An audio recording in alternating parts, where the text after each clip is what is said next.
तालिबान की बढ़ती ताकत के बीच नाटो अफगानिस्तान के सैनिकों को तुर्की में ट्रेनिंग मुहैया करा रहा है। मिशन खत्म होने के बाद अफगानिस्तान के सैनिकों के लिए नाटो का अफगानिस्तान के बाहर ये पहला सैन्य प्रशिक्षण कार्यक्रम है।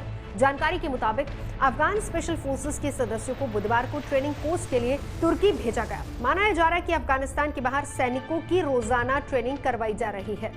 ब्रुसेल्स में नाटो के एक प्रवक्ता ने आर्मी ट्रेनिंग कार्यक्रम शुरू होने की पुष्टि की है, लेकिन सुरक्षा कारणों की वजह से ट्रेनिंग वाली जगहों या फिर और किसी खास बात पर उन्होंने किसी तरह की कोई टिप्पणी नहीं की है।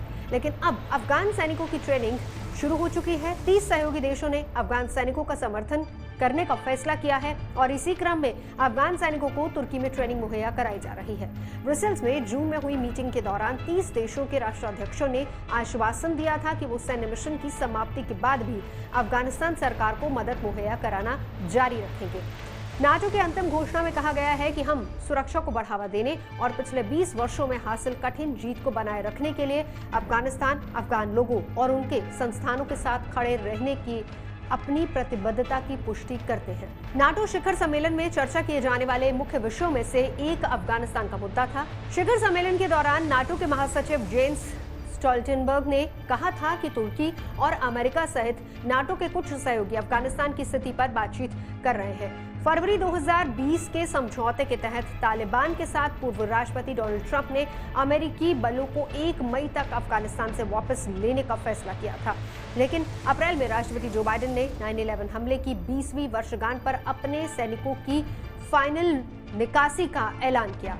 9/11 हमले को अलकायदा ने अंजाम दिया था, जिसके बाद से अमेरिका ने अफगानिस्तान में सैन्य अभियान शुरू कर दिया था। हालांकि सैनिकों की वापसी के साथ कई अमेरिकी सांसद और पूर्व अधिकारी अफगानिस्तान में फिर हिंसा भड़कने और तालिबान के काबिज होने को लेकर आशंकित है।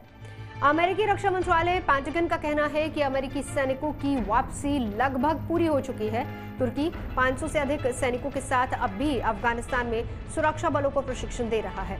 अमेरिकी सैनिकों की वापसी के बाद अफगानिस्तान में तुर्की की संभावित भूमिका बढ़ सकती है। काबुल हवाई अड्डे की सुरक्षा की योजना तुर्की को सौंपे जाने की चर्चा चल रही है और इस बीच तालिबान के खतरे को देखते हुए रूस भी अफगानिस्तान से लगी तजाकिस्तान उज्बेकिस्तान की सीमा की सुरक्षा को लेकर सतर्क है। वो तजाकिस्तान में अपने सैन्य अड्डे की लड़ाकू क्षमताओं को बढ़ा रहा है और स्थानीय सैनिकों को ट्रेनिंग दे रहा है। रूस उज्बेकिस्तान में तजाकिस्तान के साथ मिलकर सैन्य अभ्यास भी करने वाला है। रूस ने चेतावनी दी है कि आतंकी गुट इस्लामिक स्टेट के लड़ाके अफगानिस्तान में एंट्री कर सकते हैं।